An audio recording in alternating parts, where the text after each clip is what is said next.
今天我们来聊聊高手都有的10条社交思维，一挂在牛人的圈子里面。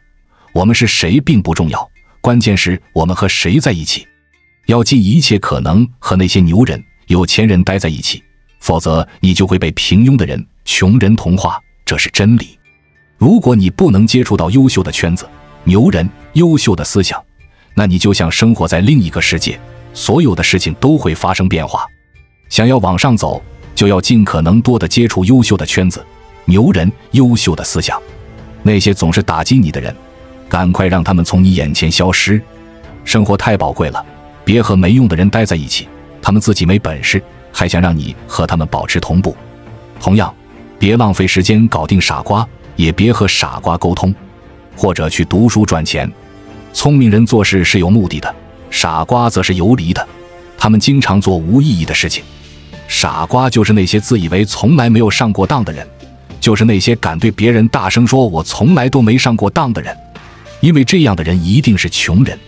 一个人只有不断试错、探索才能进步，而这个过程中就会上很多的当。几乎所有的成功人士开始都上过很多当，上的当越多，就越能了解社会的真面目，自然就会成为一个深藏不露的老江湖。傻瓜们一个当也不上，一个试探也不做，最后就成了最普通的人。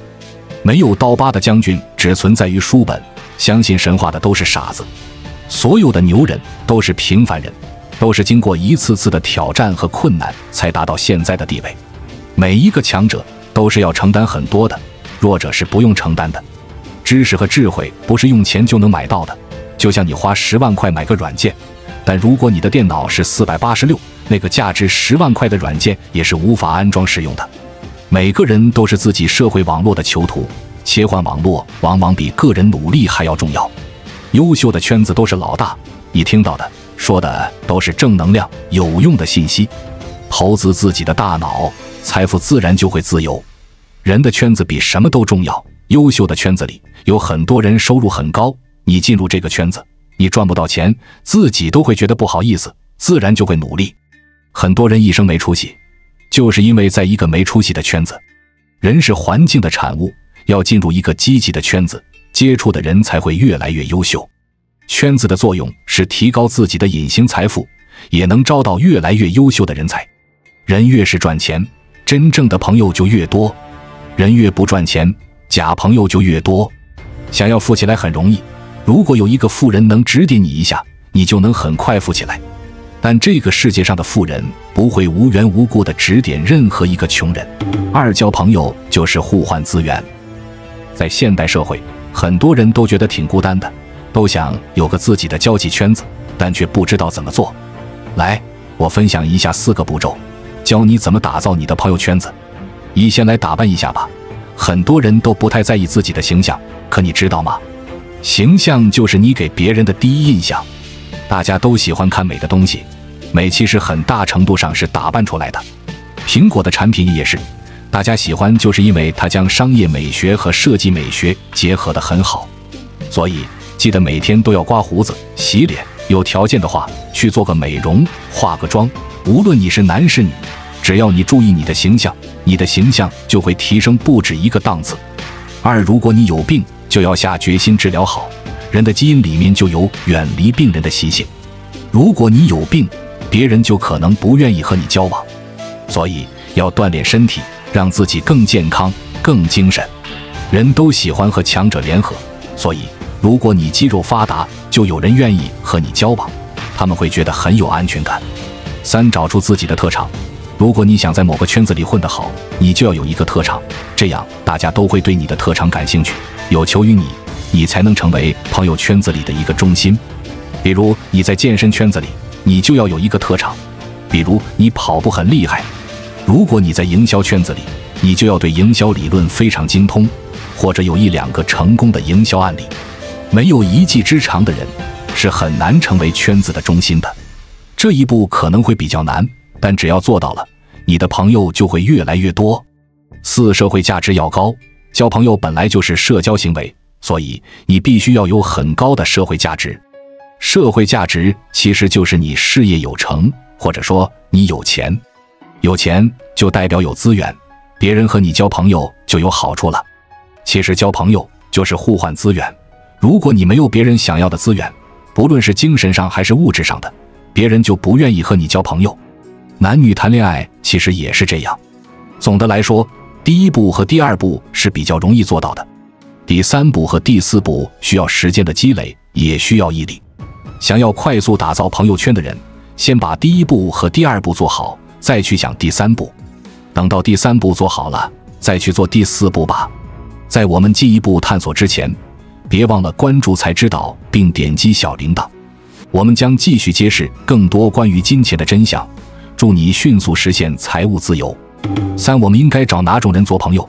这个世界人五花八门，我们一生中会遇到各种人，要想顺利地跟人打交道，就得学会一些人际交往的小技巧。如何跟别人打交道才会让自己受益呢？首先，如果有人喷你、批评你，这种人我们直接拉黑就是了。有些人喜欢跟那些喷他、批评他的人纠缠不休，结果就是这些人越喷越起劲。比如在网上，如果有人对你好，你就夸夸他。我们只跟对我们好的人做朋友，这样就会有越来越多的人对我们好，我们的生活也就会越来越美好。在社会上，如果遇到一个对我们没什么用处的人，我们就礼貌地打个招呼，然后避开他。如果这个人有能力给我们带来实实在在的利益，那我们就要好好跟他做朋友，这样就会有更多的人愿意给我们带来利益。就像我们对待员工一样，如果一个员工3个月都没有为公司带来利益，那么通常这种人在未来3年内也不会有什么大的改变，这种人我们就可以考虑让他走人。而那些在3个月内就能给公司带来利益的员工，我们就要重点培养，这就是我们与人相处的道理。4、讲好话才有机会团结更多的人，骂人不是个好习惯，这样就会得罪不少人，别人就拆我们的台，别人也攻击我们、骂我们，这样真没意思。大家都是成年人，知道要保护自己的利益，不要到处攻击人、结仇，这样就会让别人来损害我们的实际利益。别人做错了，别人不对，别人混得差，其实跟我们没有任何关系，没必要去攻击别人，夸夸他就行了。谁不喜欢被人夸奖呢？你夸奖他，他就夸奖你，这样你就可以获得实在的利益。2、骂人，其实自己倒霉，骂多了自己心里也难受，感觉自己好像情商不够。而夸人，别人心里美滋滋的，自己心里也美滋滋的，人际关系会变好。3、情商高了就容易团结人。赚钱就是要团结更多的人跟自己混，你讲人坏话是没有办法团结人的，只有讲人好话才有机会团结人。4、当我们的生意做得越来越大，就有很多小人关注我们。假如喜欢骂人，一定会得罪小人的。小人无聊，没钱，也没什么本事，但有的是时间，他就会记恨你，到处做你的负面信息。人可以得罪君子，但不要得罪小人。很多人就得罪过小人，于是小人就会不断地做负面信息。其实我们也不知道谁是小人，谁是君子，所以我们就把大家都当小人处理，这样就不会得罪任何人了。这是一个商人的基本修养。如果你想做大，就必须这样。如果只是想赚点小钱，那就随便了，得罪人也能赚钱。毕竟天下很大，总是有人买单。总结上面4点，只夸人，只表扬人，永不骂人，不说人坏话。5、人与人之间关系的本质是互利，人与人之间关系的本质是互利，认识清楚，你才知道如何根据自己的生意模式、团队里的具体情况、社会关系去修正你的经商套路。总的来说，互利分3种模式。第一种模式，实质上的互利，比如我们一起下棋，少一个人就不行，必须相互配合，这个象棋才能玩起来。如果你不会，我就不想跟你玩。再比如，我们共同组建一个团队去做一个产品，对方会销售，你会做产品，这就是互利。这种模式，你要提高你的话语权，你就得把你的个人能力展示出来，跟你合作的人才会越来越多，也就有钱赚了。第2种模式，信息共享，比如公司里有人搞破坏，有一个主管来告诉老板，调查过后属实，就把破坏公司业务的人开除了。老板就对这个业务主管另眼相看，并且奖励。再比如，我们在网络上聚集粉丝，你需要分享很多有价值的信息，比如如何赚钱、做营销、当领导、创业。你知道的越多，分享的越多，聚集的人就越多，这里面自然就有人愿意付费跟你进一步学习。这就是通过信息共享的模式互利。要做好这种模式的生意，你就要大量的学习，比如读书、学历史、到处请教、实践。这些知识越多越精华，你就越赚钱。第三种模式，情感上的互利，比如一个人失恋了，你去安慰他，他就认为你好，然后就请你吃饭喝酒，甚至给你钱。比如锤子手机讲究的是一个工匠精神，就属于情感共鸣的互利。小米手机讲究的情怀感动了很多米粉，也是情感上的互利。网络上有很多鸡汤文章、鸡汤性质的演讲，很多人天天骂这些东西毫无营养价值。其实别人压根就不是要弄出营养价值，别人就是为了安慰某些人，然后互利而已。这种赚钱模式，你需要对某一群人的感情理解得非常清晰，你自己也要是一个感性的人，多愁善感，心细如发，轻轻松松地捕捉到某一群人的情绪波动，讲出这一群人想听的话。很多女性情感作家都是靠这个本事吃饭的。6，别用过时的思维方式在这个互联网时代混日子。有些创业者想发财的人，他们总是想请大佬吃饭，总是想过来拜访，通常我就直接拒绝了，也不多说。原因就是我觉得这浪费时间，没有意义，而且他们的思维方式需要他们自己去改变。我可得利用时间去读书、学习、工作哦。时代在不断变化，很多没钱的孩子都想变富，但他们的思维都没怎么进步。前20年大家都很穷，可能你出去做点生意，给别人递支好烟，别人就会对你有点好感。但是随着时代的发展，有钱人抽烟的少了，你再递支烟也没什么用了。时代还在发展，物质变得越来越丰富，能赚钱的人收入越来越高，一年赚300W 的人也有。如果这么算，基本上一天就有1万块进账。除去睡觉的时间，工作时间每1小时至少值1000块钱。在这种情况下，还有人来请吃饭，我就很烦。吃饭的时间，你帮我提升思想与智慧，浪费2小时，还被你送个人情。因为你请我吃饭，还欠你个人情，实际上我已经损失了2000元。最恼火的是，这2小时我少看了20页书，或者少想了公司的问题2小时。不管怎么算，我都亏大了。所以现在还想请有点价值的人吃饭，试图这样打动别人，这真的很幼稚。明白了这个事实，大家就能明白为什么高端的社交圈就是喝点红酒，然后聊聊思想就行了。而低端的人士只会想，这能吃饱吗？其实只有比较低端的人才会大吃大喝。聪明的人都是算计心非常强的人，特别是商人，如果这个账都不会算，也就没有发财的理由。同样，想去拜访牛人学东西，浪费别人时间的人，这也太幼稚了。那么有些兄弟会说，我不是经常看到新闻、报纸、网络上都有大企业家接见普通人吗？其实如果你聪明点，就知道新闻、网络上的那些都是为了塑造大企业家的形象。这里讲的是真话，聪明人自然能懂。如果你真的想跟大佬交流，答案是一切都得按照比你厉害的人的规则来，千万别以为比你厉害很多倍的人会按你的规则来，这样你就成熟了。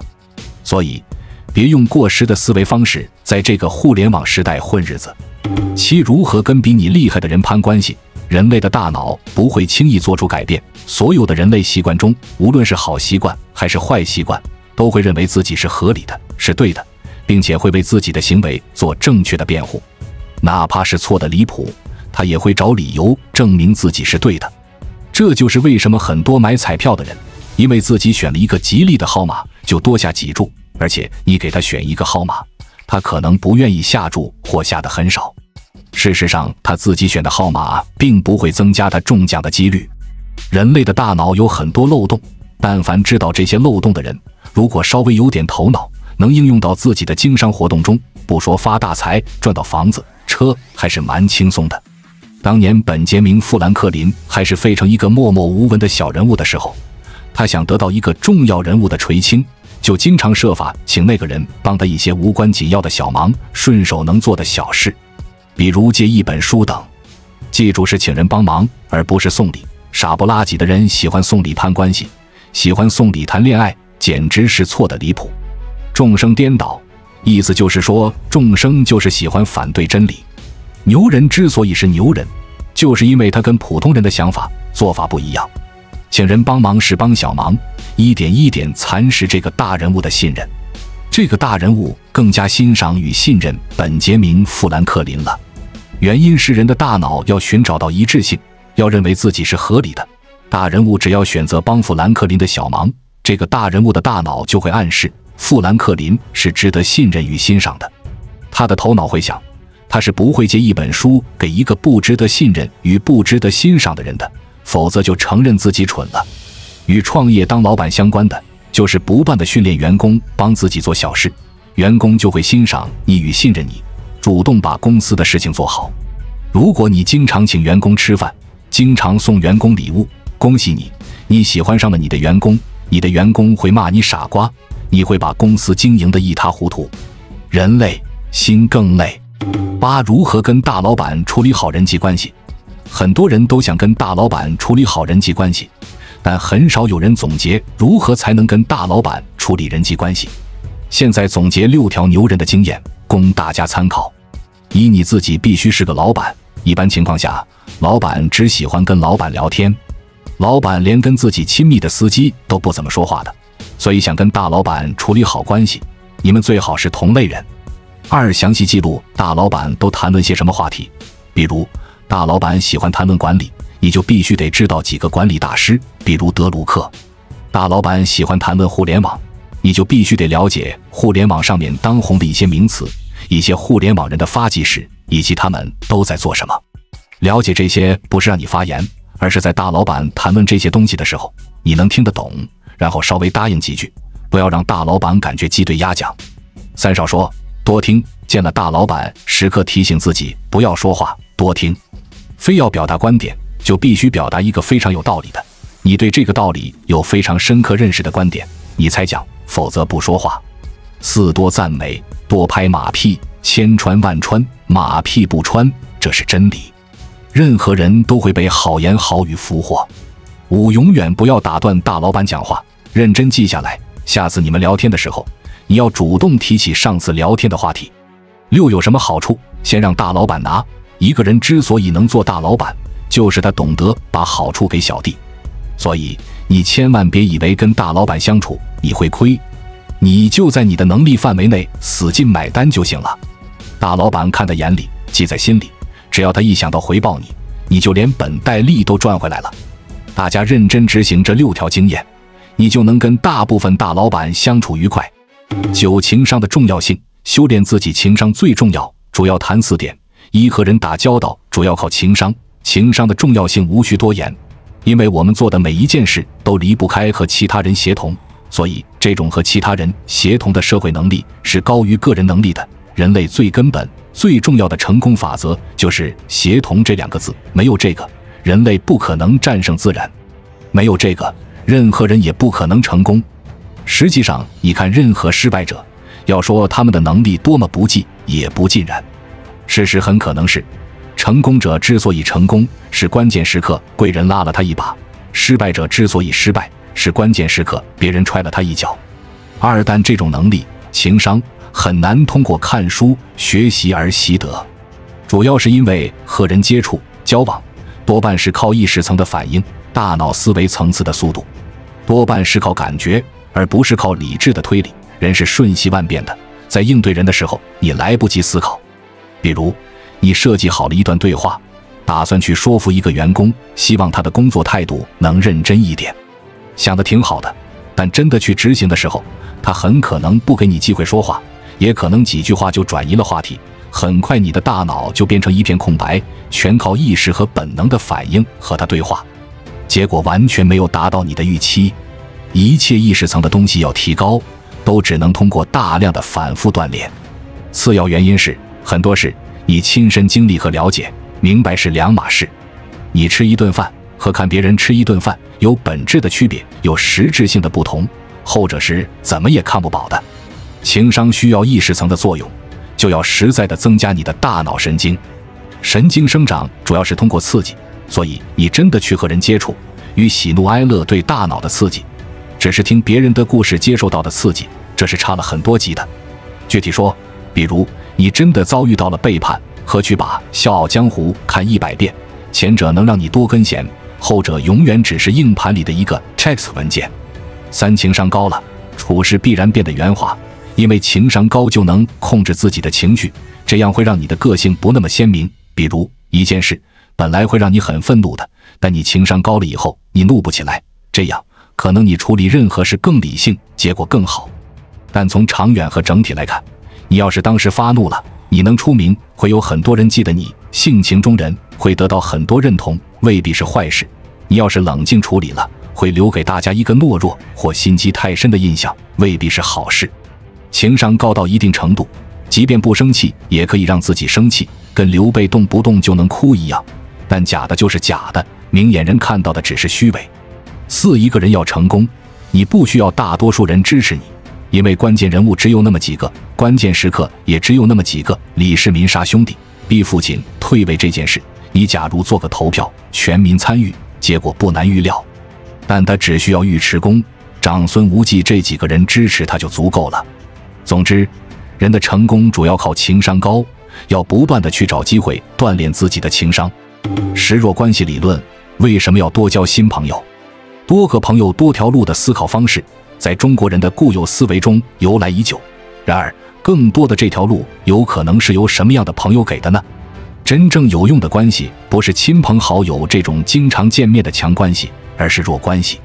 也就是说，大多数你真正用到的关系，是那些并不经常见面的人。这些人未必是什么大人物，他们可能是已经不怎么联系的老同学或同事，甚至可能是你根本就不怎么认识的人。他们拥有一个共同的特点，就是都不在你当前的社交圈里。对这个现象的解释其实很简单，整天跟你混在一起的人，做着跟你相似的事，甚至想法也和你分外接近，你不知道的机会和信息，他们同样也不知道。而此时只有弱关系才有可能告诉你一些你不知道的事。弱关系的真正意义是把不同社交圈子连接起来，从圈外给你提供有用的信息。根据弱关系理论，一个人在社会上获得机会的多少，与他的社交网络结构很有关系。而此时人脉的关键不在于你融入了哪个圈子，而在于你能接触多少圈外的人。换句话说，弱关系理论的本质不是人脉，而是信息的传递。亲朋好友很愿意跟我们交流，但话说多了就不再有新意。最有效率的交流，也许是跟不太熟悉的对象进行的。如今，弱关系理论已经被推广到了任何新消息或新想法中，不管你是仅想学点东西、找工作、找对象，还是创业，你都应该避免成熟圈子中的强关系，而更多的走出去追求弱关系。比如去健身房、咖啡馆、协会。已经有统计表明，来自弱关系信息的影响力远远超过强关系。尽管人们重视强关系，但人们的大部分知识还是来自于弱关系。从弱关系那里获得想法，乃至于与弱关系合伙创业，都更有利于提高一个公司的创新能力。而从社交网络来看，你的社交网络越多样化，你的创新能力也就越强。那些拥有极度多样化社交网络的企业家，他们既有强关系，也有弱关系，还接受从未打过交道的人的意见，其创新能力是那些只有单一社交网络的人的3倍。各位老板也可以开始建立自己复杂的社交圈。人们很难拒绝强关系的诱惑，这就是路径依赖。比如在我们心目中，风险投资这个行业的人应该是比较理性的，或至少应该是比较冷酷无情的。然而越是精明如这帮人，也同样会犯追求强关系的错误，同样会为这个错误付出相当惨痛的代价。其实创业最佳的合伙人，最好是一个不曾跟你进过同一所大学，从未跟你供职过同一家公司，与你不是一个种族的高学历者。弱关系总是不那么安全，但请记住，有风险才有机会，因为人都需要安全感。当我们考虑找人创业、找人合作，哪怕是找人了解信息的时候，请记住，弱关系才是最佳选择。总的来说，每个人都在寻求成功，无论是在职场、创业或者是人际关系中。成功并不仅仅取决于你的个人能力和技能，更多的是你的情商。你如何处理人际关系，如何与他人有效沟通和协作。在互联网时代，我们需要跳出传统的思维方式，去适应新的变化，去尝试新的方法。在人际关系中，我们需要理解并利用弱关系的价值。弱关系可能会带给我们更多的机会和信息，让我们有更多的可能性和选择。同时，我们也要学会如何与比我们更强大的人打交道，如何赢得他们的信任和尊重。只有这样，我们才能在复杂多变的社会中找到自己的位置，实现自己的价值。最后，愿你我在人生的旅途中都能找到适合自己的道路。关注我，我是才知道，带你解锁更多金钱的真相。